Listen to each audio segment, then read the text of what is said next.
Hi, everyone, and welcome to Eyes Wide Open. I'm your host, Donna Schmid, and today I have a wonderful guest on. Her name is Tracie Sage, and I'm going to read a little bit about her. We're going to have some fun today with this. I just feel it. Tracie Sage is an international love catalyst, relationship coach, and author with a background in movement therapy, yoga, and counseling. She has helped hundreds of individuals and couples to radically improve their most intimate relationships. And today she's here with us to share her spiritual journey and a lot about who she is and how she helps people. Welcome, Tracie.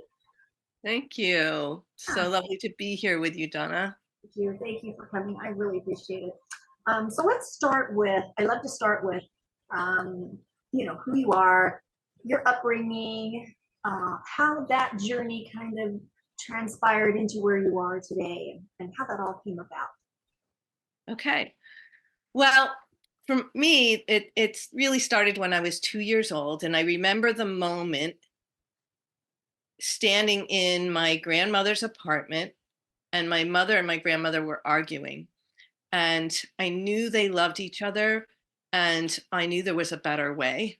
And from that moment on, I knew that it was for me to find that new way, a way that we could love each other and be kind to each other, and it became my kind of my focus and my as a little person, it was what I was all about. So I was really, I had a lot of awareness around it. I was watching how people related and what worked and what broke people apart, what caused heartache. And I wanted to learn how to do it better, mostly to heal my mother's relationship with my grandmother. Right? That was what was motivating me, right? And that's what I did. By the time I was 5, I was already sharing love wisdom. And my grandmother has shared some of it with me, and it's what I would say now. So I was really, just paying attention to what helped us stay connected with each other. Can you share an example, like at age 5, what that wisdom might have looked like at that time? Yeah, I mean, I never, I didn't really know, I mean, as a child, what this was going to look like. And so I don't remember specifically what I would say, but my grandmother just, she did share some with me, and I was just like, wow, that's so great. But I never made a note of what she shared with me. But yeah, I just would observe. And it's the same thing that I do now. I'm listening, I'm paying attention. I have the awareness. So, I would just notice it's like, oh, people respond better to this, no one likes to be criticized, right?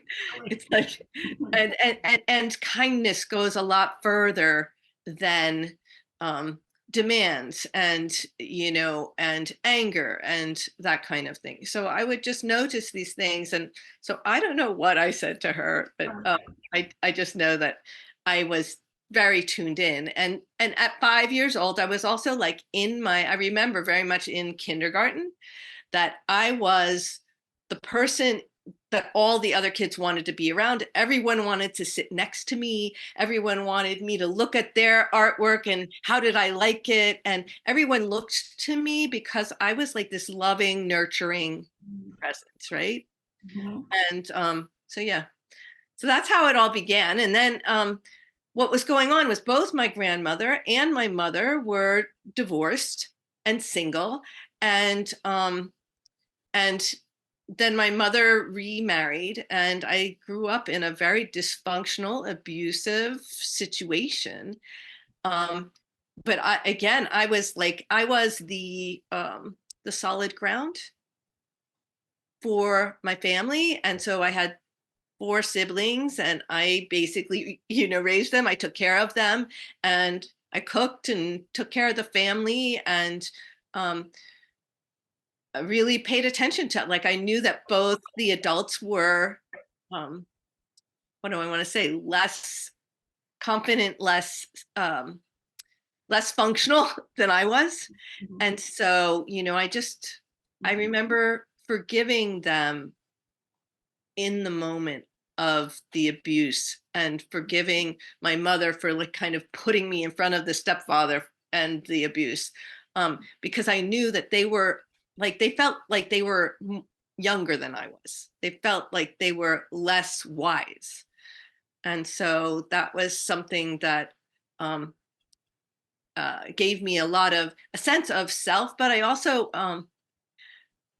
I talked to trees. Like, that was who I went to for my guidance. I would talk to the trees, and the trees would guide me. So whenever I needed support, I went to the trees.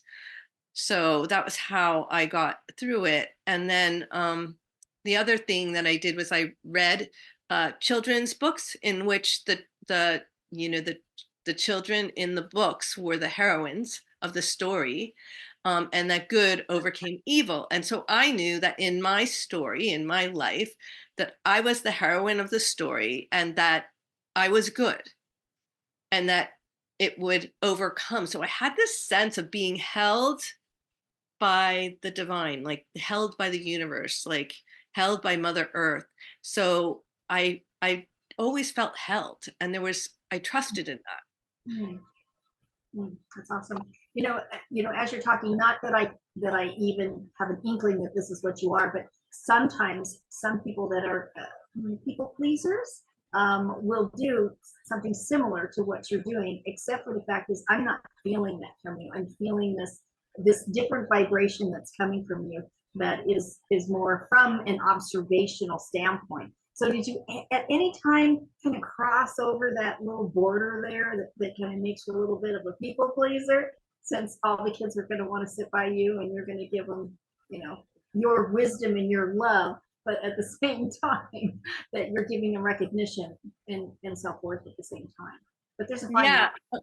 I would say, I mean, I had very healthy boundaries, even as long as I can remember. And so I would set boundaries around things because, because I was also paying attention to what felt good to me, Mhm. and taking care of myself. So I was really good at taking care of myself, even in, the face of an abusive household. Um, and I am a person of service. So I definitely have that calling to be of service. Mhm. And so, yeah, I don't think of myself as a people pleaser. I was, even in high school, I was very much my own unique person. And I got made fun of a lot because I was very different than, I was just unusual. I was, I had my own style of dressing, I didn't really care what other people thought unless they were really close to me, you know. Um, and then even not everyone. It was the people that I really respected, that were really close to me, that I cared. Otherwise, I didn't really care what people thought. So I would be my own unique person. Mhm. Yeah, yeah. Yeah, I think that's a key point in boundaries, especially when we're talking about couples or individuals. I see that breakdown of the boundaries so often, and then they lose themselves in this relationship because they've let those boundaries down so that they could align with the other person, align with their energy, and be, that's how they receive, it's how they learn. But it's amazing to me that it's such a, well, not really amazing, I shouldn't say that, because you came in, you were born knowing who you are and what your mission was and what you were going to, what you were going to accomplish. So those things are already set in you, which is really commendable, really, that you held on to that. Because a lot of times, I mean, people don't do that, and we lose sight of that, and then we get lost in other things and we forget. So I commend you on that. But on the basis of love, because for me, love is everything. That's the basis of everything. So when you're working, say, like, what would I can understand couples coming to you for help and assistance in relationships, but what about individuals? What kind of individuals come to you for help? So yeah, so sometimes there will be a couple where, one person's ready and the other person isn't, to get help or to do the inner work, right? Mhm. And so in that case, I will often work with the individual that's ready. So And then I will, even one person doing their inner work and making changes in how they relate, like there's a lot of things that you can that I can help them learn about how they interact with their partner, that will start to shift things in a better way. Because we didn't learn this. I always say this, it's like we did not learn about relationships in school, and we didn't get a manual, which is why I wrote the manual. And we didn't get, most of us did not have healthy role models. You were talking about boundaries. So many people and so many of our parents didn't have healthy boundaries and didn't know how to do that. And so how are we supposed to know how to do this? And so I made it my life's work to learn and to focus on it and to study it. So, and that's why I know what I know is from, really from living it, from constantly studying it, right? And so I give my clients practices and tools that they can actually apply in their relationship right now, right?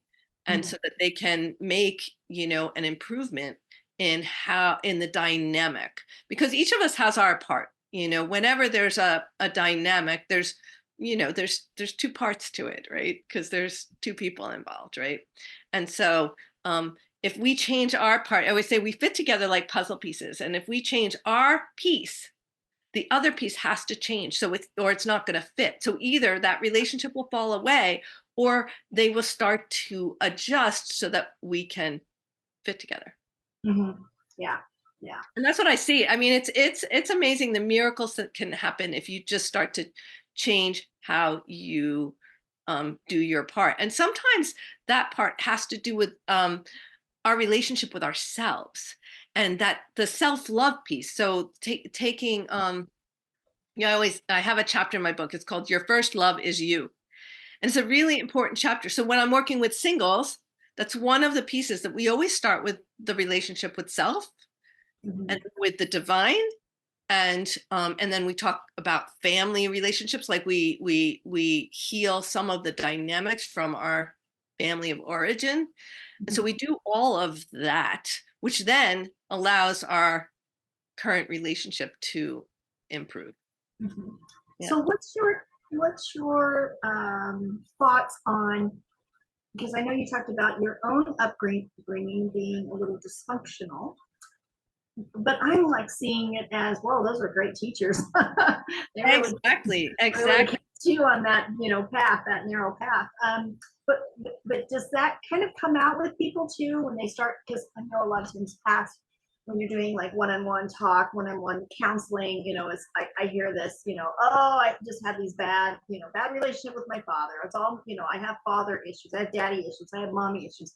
And it's like, whoa, I just like want to pull my hair out when I hear that. But do you ever get into the fact that you get them to see or to understand or perceive that what they experienced has a direct influence not only on their present relationships and how they look at the world, but also how that can shift, that they glean like a higher understanding of it, like we were talking about bringing the divine in. Absolutely.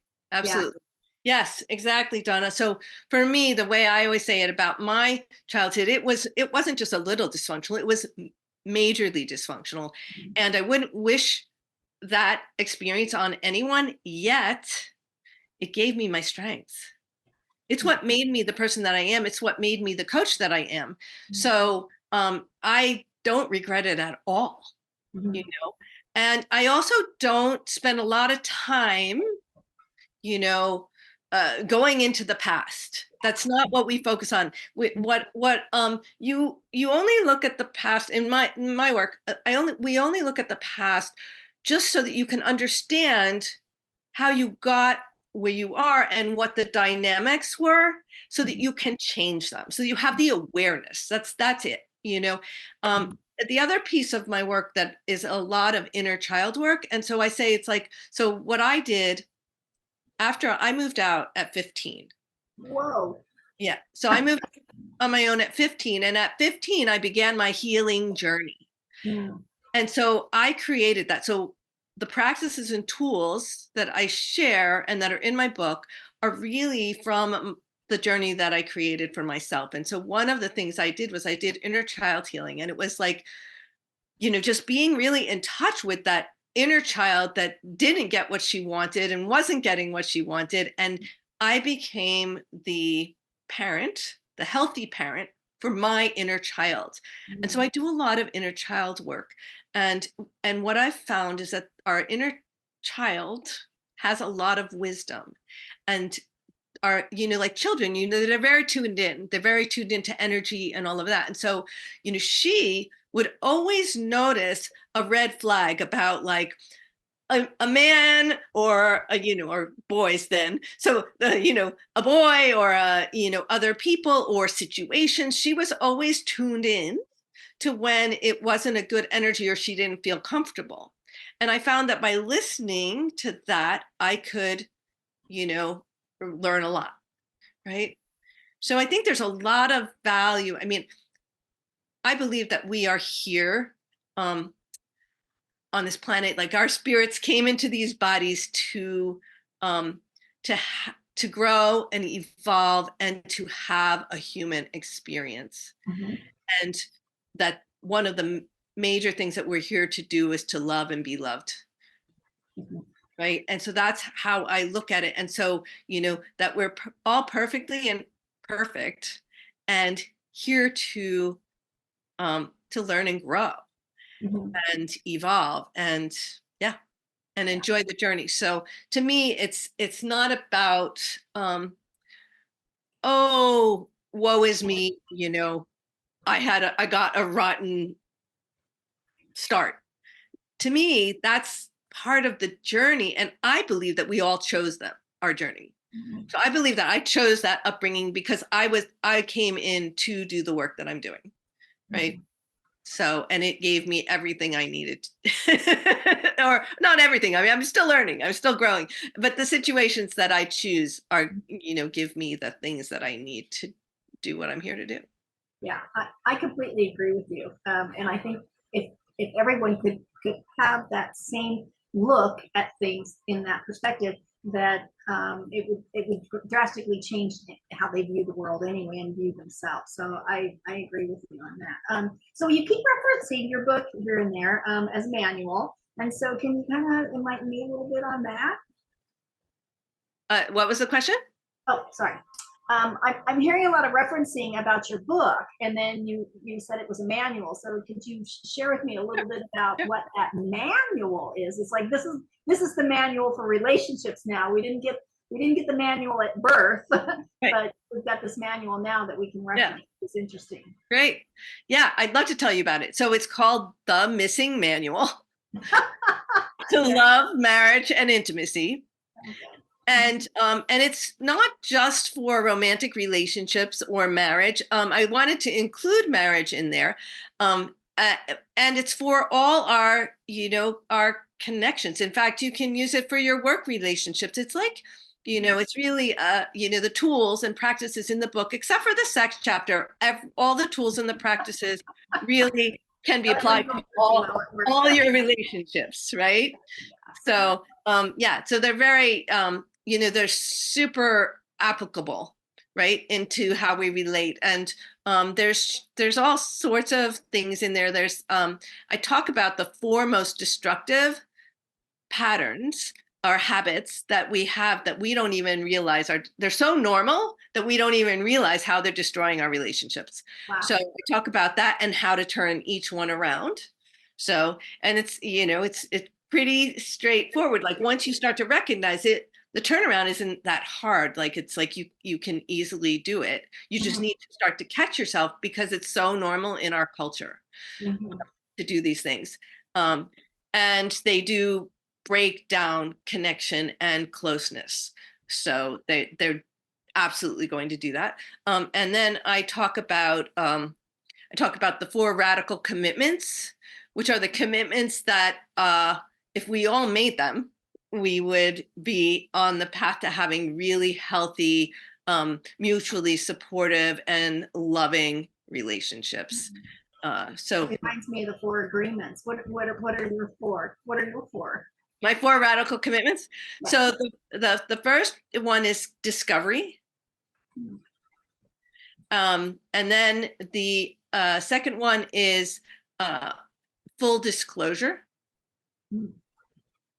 And the third one is, let's see, what's the third one? Full disclosure here. Let me look at them. Check the manual. Yeah, I have to look at the manual because I gave them all names, right? And I don't necessarily always talk about them in their names. So the third one is that was the first one is collaboration. Yeah. The very first one is collaboration, then discovery, then full disclosure, and then the fourth one, which I really love and could be the first one, is safe haven. So creating safety for ourselves and each other and our relationship is a really important piece. And I talk a lot about that in the chapter about your first love is you, how to create safety for yourself. So it's really important that we're allow ourselves to be vulnerable. And so we need to create safety. We need to be, the person that is going to take care of ourselves no matter what anyone else says or does. So I'm going to love myself no matter what anyone else says or does. And when you have that commitment, because what happens, a lot of us are abandoning our own inner child, right? A lot of us are abandoning ourselves, and that's where the pain is. And when we stop abandoning ourselves, so no matter what you do to me, I'm going to stay with me. I'm going to be there for me. And when I have that, I have a level of safety that allows me to take the risk of loving someone or connecting with someone, right? Fascinating that I hear a lot of out there about people that have abandonment issues as if it is something that happened out there. Instead, Exactly. it's really just bringing it back in and going, okay, let me look at where those are at in within me so that I can, yeah. I work For me as yeah. personally. So when I you talked about people pleaser or whatever, but what I noticed for me was that so in my relationship with my mother, I loved her so much and she was not always taking care of her own best interest. But what I would sometimes do is I would abandon myself in the process of trying to help her. That was the relationship. Like the way I got my mother's attention was by being, like being there for her and taking care of everything else, and being the very responsible one. And so that was something that I noticed. And that's where my biggest wounding was between me and my mother. And just wanting wanting her attention and connection, wanting to connect with her, and she was disconnected from herself most of the time. And so she couldn't give me attention because and connection because she wasn't connected. But the connected moments were so precious, and I loved those so much. And the best, and one of the ways that I could get those was by really being there for her. And I have to be really careful to take care of myself. And so that's one of the ways that I learned that one. It's that, that I would notice, it's like anytime and I still notice it to this day, anytime I abandon myself, abandon, kind of that piece of, really being tuned into what I'm needing and wanting and who I truly am, and staying in touch with that. Anytime I abandon that, that's when I feel hurt, sad, lonely or whatever. And it happens very rarely now. And it's still, when it does, it still hurts. Yeah, I'm sure. Can you give like a little bit of an example about that? Yeah.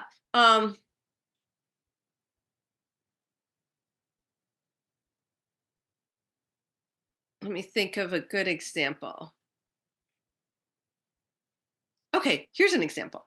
So, if you're in a relationship with someone that you really love, and they're always going through stuff. They're always needing support and going through stuff, and so the focus in the relationship is mostly on them. And then, and it's hard for you to, kind of have space in the relationship. It's not a problem as long as you're taking care of you and you're giving you attention. But it's easy in a situation like that to just become focused on the other person, and to, so let's say their needs are something. Let's say they need uh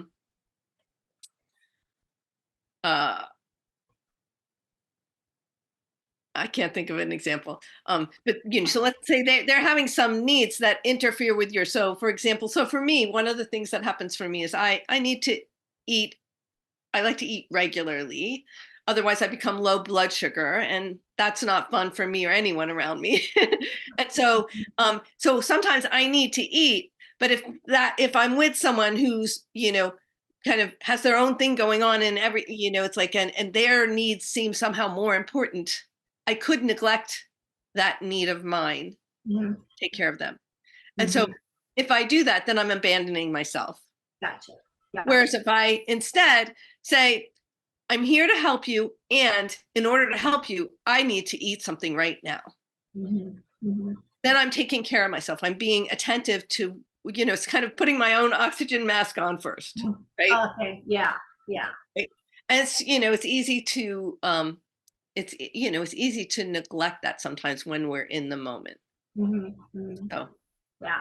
So what I'm hearing more and more now is it's not just about communication and verbal communication. It's about the whole totality of what communication is, including communicating with yourself so that you can better communicate with indeed, yeah. someone else out there too. Yeah, that's great. That's great. How do you handle because everybody's brought up in different families and so we have different belief systems sometimes and choices. How do you help people handle maneuvering around that so that, again, what you're talking about, they don't get lost in it, they're still taking care of themselves? How do you maneuver? Because a lot of times that can be a real interference with things because people have such strong convictions on some things. Yeah. Yeah. So one of the most destructive habits that I talk about in the book is needing to be right. It's like getting into clinging to being right, like getting into the right wrong dynamic. Yeah. So in those situations, it's really important to recognize that it's not about who's right and who's wrong. I can have whatever beliefs I have, and you can have whatever beliefs you have, and neither one of us needs to be wrong. And one of my first agreements in my sessions actually is that nobody gets to be wrong. In fact, it's really the only agreement. Nobody gets to be wrong. Mm-hmm. And so, and that includes yourself, Mm-hmm. right? And so if we get out of the right wrong, we can shift a lot. And so then it's about tuning into what you're wanting and what you're feeling and speaking from that place. And so, as you said, the first part is to tune in and to be connected to yourself. And from that place, you can actually have a co-creative solutions process that when issues arise, no matter what your viewpoints are, you can honor everyone's yeses and nos and come up with a solution. So, but the thing is that I don't believe in compromise, actually. And so a lot of people don't want to have this discussion. They don't want to know what you want because they don't want to compromise, and they're afraid they'll have to. And so I say, no, we're not going to compromise. What we're going to do is we're going to co-create a solution that works for everyone involved, because we're very creative. As human beings, we are so good at creating solutions. Mm-hmm. And so in order to do that though we need to see the whole picture. Mhm.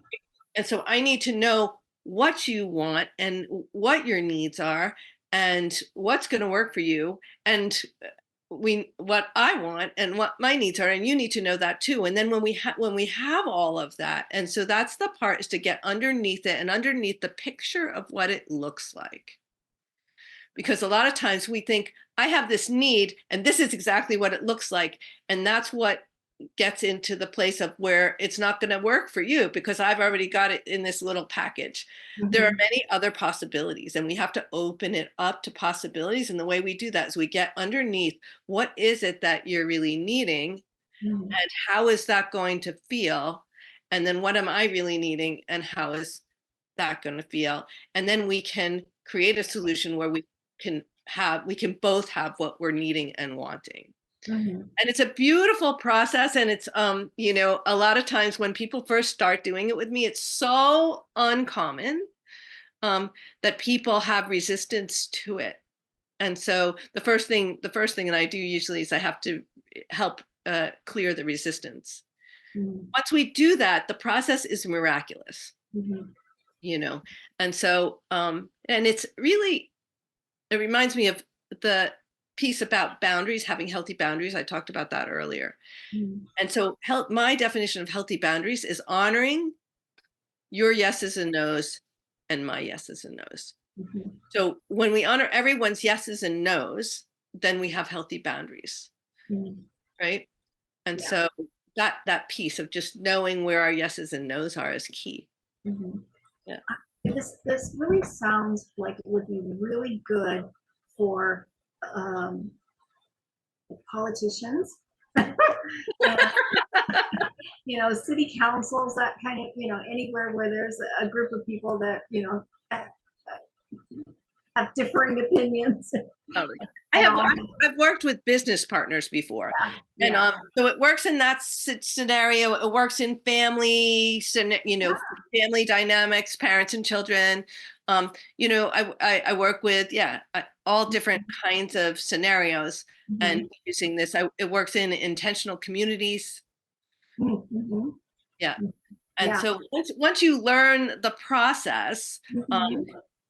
it's still challenging because it's not what we normally do. Um, Right. and I feel like it's where we're headed. I see more Ah, and more yeah. of this happening. Mhm. So, yeah. I agree. I totally agree. It's a little rocky, a little edgy right now, but I can Well, see it, pieces of it. Yeah, it's pretty fascinating. I'm glad you're in that spot because we need more like that. When you're talking about not compromising, but I remember it was an exercise and a training that I took one time, and it was really simple, but it was but profound because it was about toilet paper. And some people like their toilet paper where it flips up, and some people like their toilet paper where it flips down. And so we went around the room and asked me, are you up or are you down, that kind of thing. And it's like I never thought of that before, except if somebody in the house put the toilet paper on and it wasn't the way I put it on. It's like, who put this on? It's like they're told no how it's supposed to go. And it was an interesting exercise because the trader took 1% wanted it up, 1% wanted it down, and then they had to talk about why they like that. And it was fascinating because when you really get down to it, it's like, who gives a crap? Really, seriously, who cares? right, right, right, And so put it on and see what that feels like. It's odd, yes, because it's different and you're something you're not used to, but in all reality, it still spins when you pull it. right, right, right. Totally, Yeah, totally. so it's like, what are you fighting for here? What are you arguing Right, about? right. Well, there is a human thing about wanting to be right. We have like a, I don't know what that is, but there's a thing about, uh, and I feel like more and more in our culture we're about, it's like people want to be right, you know, Mhm. and it's a very competitive, or kind of people can get really aggressive about, it's like, I remember when I was young, I was vegan for a long time, and my family had such a hard time with it, and they would say, well, what's wrong with, what's wrong with my food, and I finally realized, oh, it's like me choosing to be vegan had them thinking that somehow they had to defend, like their choices, Mhm. and so I stopped answering that question. At first, I was trying to answer the question that they would ask. It's like, well, what's wrong with meat, or what's wrong with this? And then I realized, no, that wasn't the right tactic at all, because it just aggravated, I mean, the reason they were asking the question, which was that they were afraid that they were wrong and they wanted to be right. And so I stopped answering that question at all. I would then instead say, it's just what my body's asking for right now. Mhm. Yeah. And so not go into like right wrong about it at all, because there Right. is no right and wrong. We all get to make that choice for ourselves. Mhm. And so, yeah, so Yeah. that was a really great awareness that I had very young, that it's like, oh, okay, when people ask those questions, what they're asking, the reason they're asking it is not because they really want to know why I'm doing it. Mhm. Most of the time they're asking it because they are afraid that I'm saying that they're wrong, or that they're afraid that they might be wrong, or and they want to be right. So yeah. Yeah. Yeah. I actually have a coach right now, a health coach, who who is really good. But she said to me, everybody's different. Every body is different. So it's like finding what works for you. So it's not like it's paleo. It's not like it's vegan. It's not like it's carnivore. It's not like, it's any of these things. It could be a combination of everything. But what's right for you? What is your body asking for? What is your body needing? If you just listen and pay attention, it'll tell you. It will tell you when you're full, when you're satiated, that you don't need any more, and you're paying attention to that. So it's really fascinating to take that from an inner perspective and go, yeah, I'm good for me. And when I listen to me, then I know. It's that simple.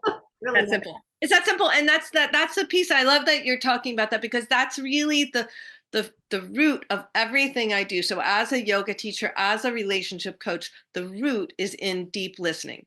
And Mm-hmm. it's listening within, like it's deep listening to what's a yes, what's a no, what does your body want, what's your body asking for, listening to divine guidance. That's how I live my life. I Mm-hmm. listen. And it's like when there's a fork in the road or a choice to be made, I listen. And Mm-hmm.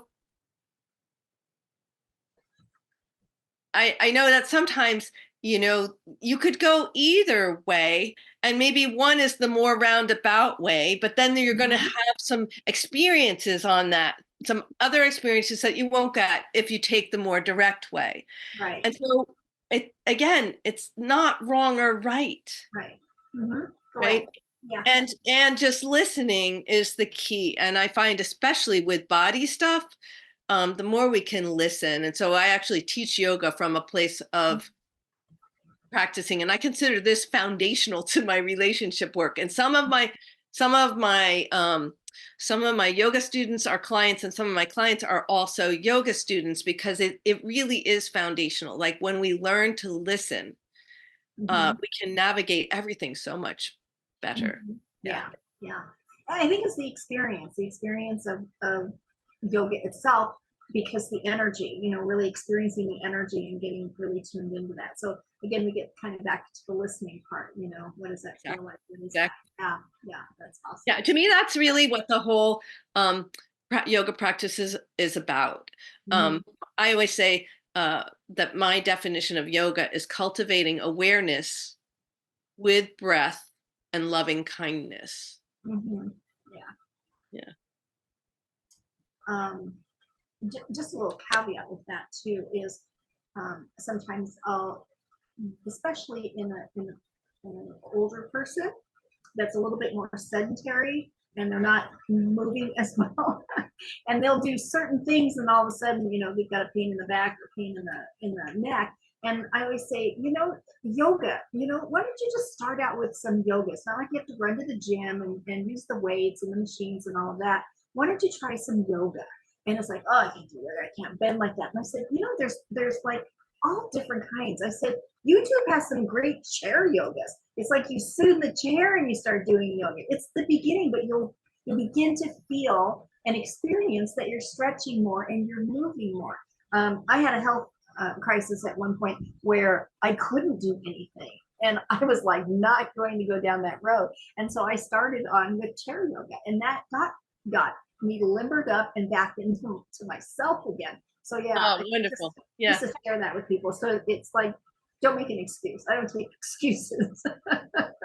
Yeah, but I talk about that in my book too. It's that excuses and reasons, aren't very helpful. And especially if you're, I talk about this there's a section in the book where I talk about mistakes and amends. And so if you've made a mistake in your relationship, so you've done something that has been really hurtful or damaging to your partner, for example, or to someone you love, and you want to make amends, the last thing you want to do is give them, excuses or reasons. That's just putting salt into the wound. Yeah. Yeah. We can all do that. I mean, I catch myself wanting to do that all the time. Yeah. Sometimes it's like when I get a little petty with my husband and I'll say, well, I could say something that will really burn you. I go, but I'm not going to do it. I'm just not going to do it right now. Like, we want to justify it. Again, it's the piece about wanting you to be right. Yeah. We want to justify where we're at or why we made that choice, or, yeah. Our favorite line is, we're just going to agree to disagree for right now. Is that okay? Oh, yeah. I use that one a lot too. Yeah. Yeah. Yeah. It happens sometimes, especially when we're doing our ballots for voting. And he goes, what did you vote for? And he said, I voted yes on such and such. And he goes, well, I voted no. Cancels you out. It's like, well, okay. Oh, funny. But that's like 42 years worth of marriage there, so we do have some fun. Our communication styles have changed, and it's interesting because I remember in the beginning, or maybe partway through, like they call the 7-year itch piece, where he would get upset with me over just, it seemed to me, silly things. And what I realized about him is because he's ex-military, so he's very exact in things. So, and he's very literal, where I'm kind of like I always say, well, I'll be ready in about ish, 10-ish, 12-ish, somewhere around in there. I just allow myself some leeway. But with him, it was like, if we're going to go someplace, it would be, we have to be someplace at, say, 3 o'clock. And then I'm like, I could think of things to do before 3, before we absolutely have to go. And so he'd be like pacing, he's got a jacket on, he's got skis in his hand, and he's pacing. So, and I totally didn't understand. So finally I said to him, okay, how about if you tell me when you want to leave? And so he'd say, I want to leave, and we still do this to this day. He'll go, I want to leave around 2:30. We don't have to be there till 3, but he likes to be way ahead of time. And I'll say, okay, so that means for me, I know about what you're talking about, take care of myself. I know how long it's going to take me to do hair, makeup, and get dressed, and do whatever else. And so I'll factor that in, so then I know that I am ready at 2:30. And sometimes I even come out early and shock him. That's great. There's no disagreement. He gets to, have that way, and I still get to take care of my hair and my makeup and everything else. Right. You allow yourself all the leeway. Yeah. It was just figuring that out. Oh, now I get it now. That's just him. It makes no sense to me to do that. That would be really frustrating to me and cause a lot of anxiety. but that works for him. So we had to like kind of come to like, okay, I understand that. Let's go. So the other token with that too is when I was working, and I'm sure you probably have experienced this. When you're working with clients, I know you have a time frame. However, sometimes things kind of go a little bit over that time frame. And because I'm an ish kind of gal, I'll allow that to happen because I want to feel really comfortable in closing it before, Right. instead of leaving people feeling like they're not complete. And so if I'm going to be done at 5 o'clock, I might not be home at 5:30. It might be 5:45. And that would just frustrate him. And so it's like, okay. So then I had to really think about, okay, I understand. Because I asked him one day, I said, why is that such an issue? And he said, because I worry about you. Because if I don't know if something happened or what, and then he says, I start to worry. And I said, oh, okay, all right. So how about if I know I'm gonna go in that place, how about if I just call you or I'll text you and go, hey, I'm running a little late, should be home around 6. He goes, I'd appreciate that. It's like, okay, problem solved. No problem. Yeah, co-creative solutions process. Yeah. But that came, you weren't around to help with that. That was a lot of trial. We didn't know each other yet. Yeah, for sure. But yeah, I see you using these same principles for like for corporations, for people in teams, management teams, and that kind of thing. Because a lot of stuff happens in that, and then people bring that home with them, and then they're reacting out of that in their relationships. Yeah. So do you also share it with people that are like single and they're maybe looking Yes. for a relationship, and help them to attract or know what it is that will make that inner child happy? Yes, definitely. As I said, it's like your first love is you is one of the chapters where I talk about that, and then there's a whole chapter on calling in the love, and it's really like there's things that you need to do to make sure that you're actually ready, that you're actually relationship ready, and that's an important piece, and that's your own work, right? And then when you do those, then relationships are naturally going to come, you'll naturally attract Yeah. relationships, and especially if you do your own work, you're actually more likely to attract someone who is what you really want. Yeah. A lot of times sometimes with some coaching clients, I'll say, well, do you know what you want? Do you know what it is that you want? And they'll give me a list of things that they don't want. Exactly. This is a thing. So, it's great to look at what you don't want to figure out what you do want. This is a very common thing that most people are very clear on what they don't want and don't like, and not as clear on what they really want. And so that's a piece of the process.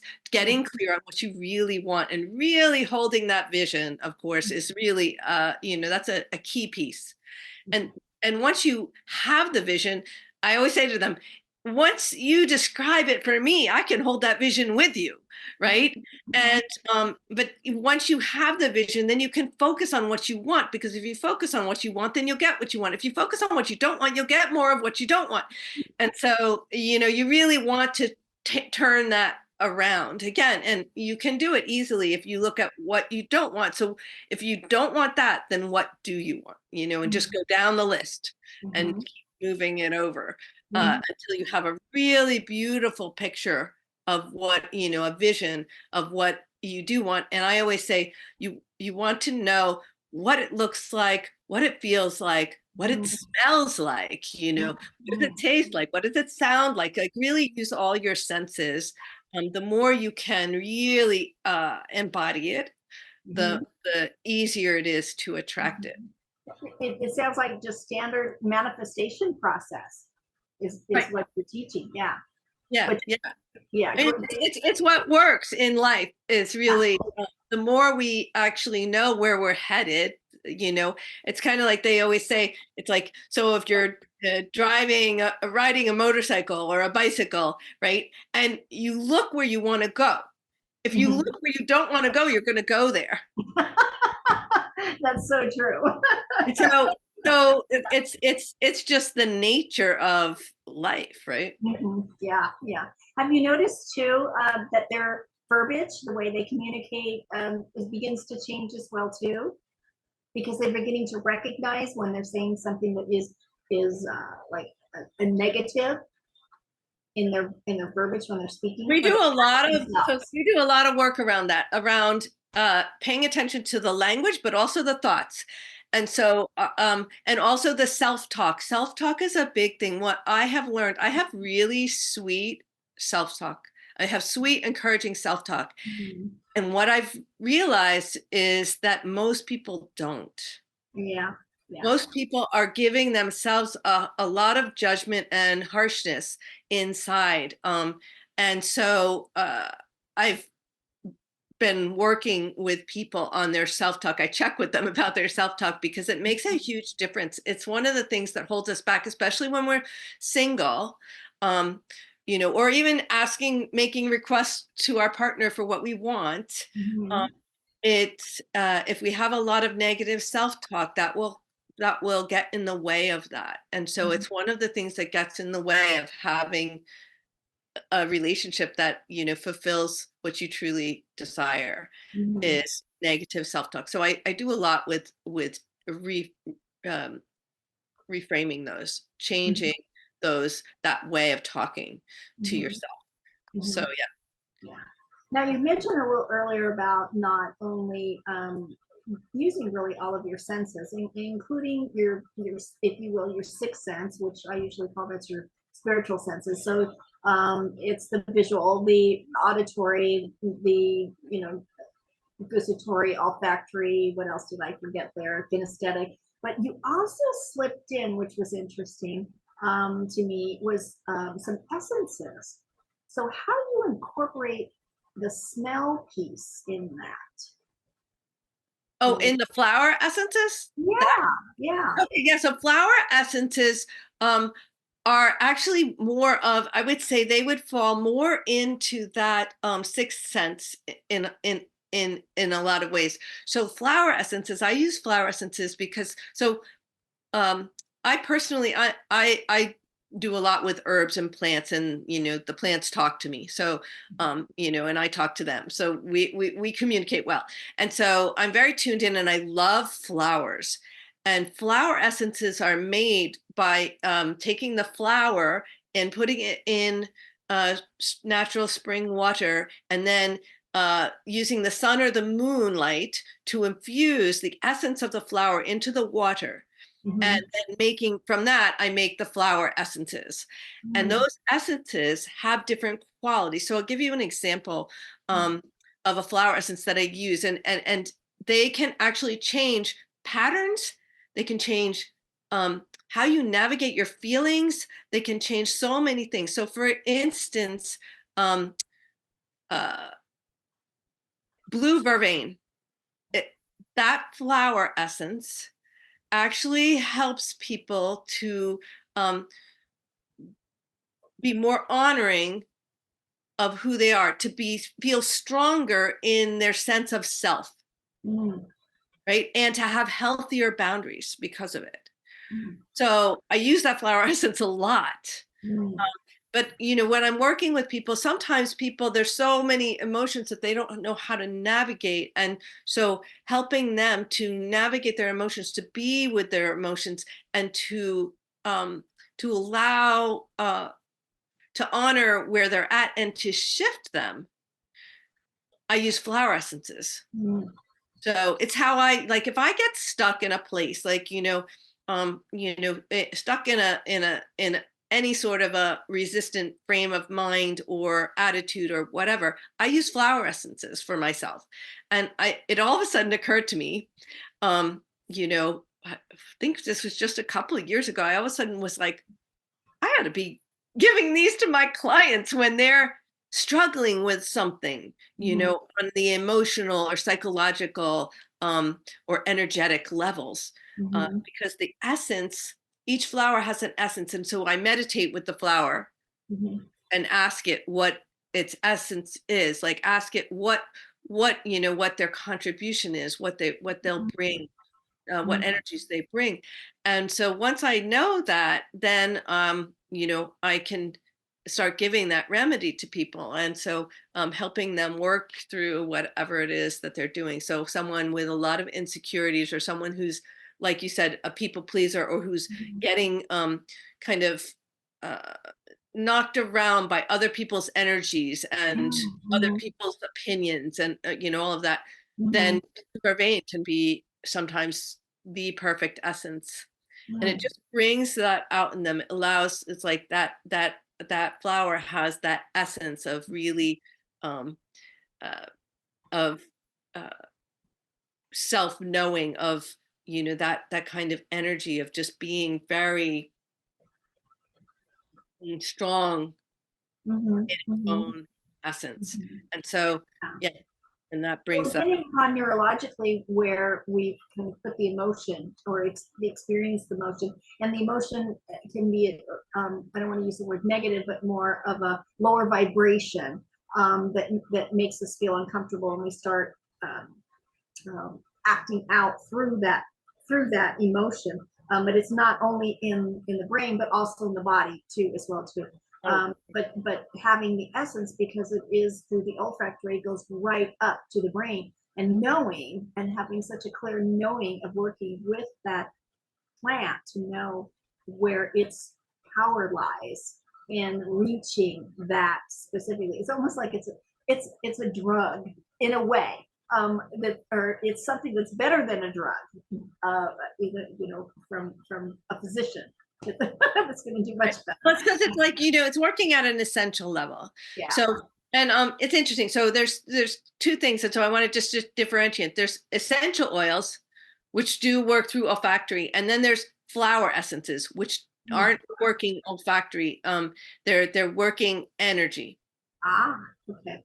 So I use both, but the flower essences is what I'm talking about, because it has, it's working very energetically, and Mhm. helping people to, it connects with the essence of the flower, connects with that same essence within you, and Mm. so it allows that essence to be more expressed, or to be more alive. Okay. It's always things that are actually already within you, but it's you know um, waking it up or something. Yeah. Yeah. Well, thanks for the clarification, not only for myself, but anybody else that might have been thinking Right, about right. essential oils. I appreciate Yeah. that.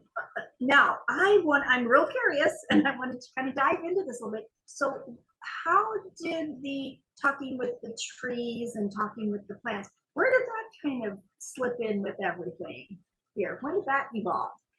When I was a child, it was just natural. It wasn't something that I decided. It was just something I did, Mm. and it was very, yeah, it was very reassuring. It's definitely where I went to for help as a child. The adults in my family were very dysfunctional, and so not I couldn't really go to them. And yeah, I found that the trees just spoke to me, and particularly trees I went to for guidance as a child. And then as I grew up, I started realizing I could do it with all plants. Mm. And Mm. so that became, really, but I felt so comfortable in nature, and so held. Mhm. And yeah, and trees especially have always been, really a very, Mhm. in fact, this is kind of funny, but I'll share it anyway, just because Sure. I always thought that in my next life I'm going to be a tree. Or just maybe, Feel like you it's the already were a highest tree. highest thing that we can evolve to is being a tree. Yeah. And that's just, Yeah. Well, personal I sense. always say energetically, we all are one anyway. So Right. yeah, I'm sure all of us have a little bit of, Yeah. tree wisdom within us at some. Right. Right. Yeah. Yeah. I got it. So how can people like get a hold of you if they would like to either learn more about you, or maybe I'd love to get this manual of yours. Oh, great.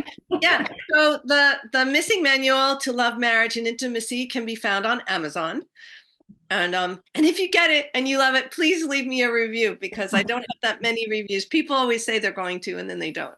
So I think I have about 18, but I'd love to have a lot more. Um, and then my website. So I have two websites. I have my traciesage.com. That's TRACIE, and sage like the herb.com. Oh, okay. That's my relationship website. And then I have my yoga website, which is Wild Spirit Yoga International.com. Mm. And And also, I noticed that you also do speaking as well too. So if someone would like to speak or a group would like you to speak, yeah. So can they reach you at the traciesage.com as well? yeah. Okay. There's I try to think. Yeah, on that website I have there's actually a speaker form that they Okay. can. Yeah. Great. And you do podcasts too, obviously. I love podcasts. They're fun. Yeah. I love interviews actually. So yeah.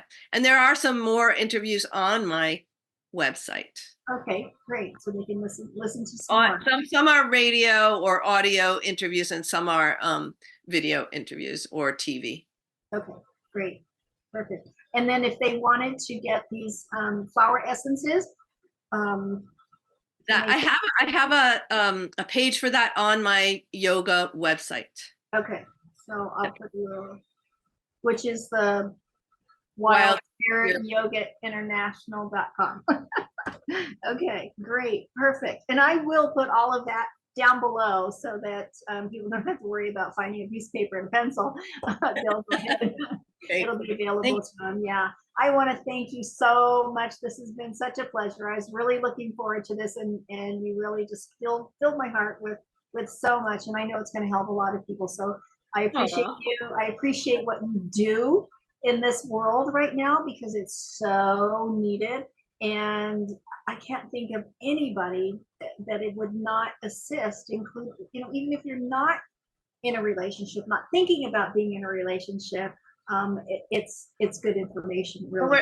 I always say it's all relationships. I mean, we have relationships with everything. We have relationships with ourselves and each other, but we also have relationships with the trees, with the plants, with the life, with the universe. So it's all relationships, and at least that's how I look at it. And so, as you said, I think we could all benefit. I know for me, yeah, I really think that pretty much everyone can benefit. And I love working with newer couples, like, and if they're thinking about getting married, like, prenuptial coaching. I love doing that, so that they can create a solid foundation for lasting love and marriage. Well, I think that you would be really good coach on the show Married at First Sight. I think you would be perfect for that show. I don't know the show. But yeah, thank you. Thank you so much. You're welcome. Have a wonderful day. And everyone else, please, if you're enjoying what I'm bringing, please do me a favor and like, share, and subscribe. So that way you'll get to know ahead of time what's going on and how you can tune in. All right. Thank you so much for watching. Tracie, thank you. I appreciate you so much, and hoping that you have an incredible life. Yeah, thank you. Right. May you be adored always. All right, take care. Bye-bye.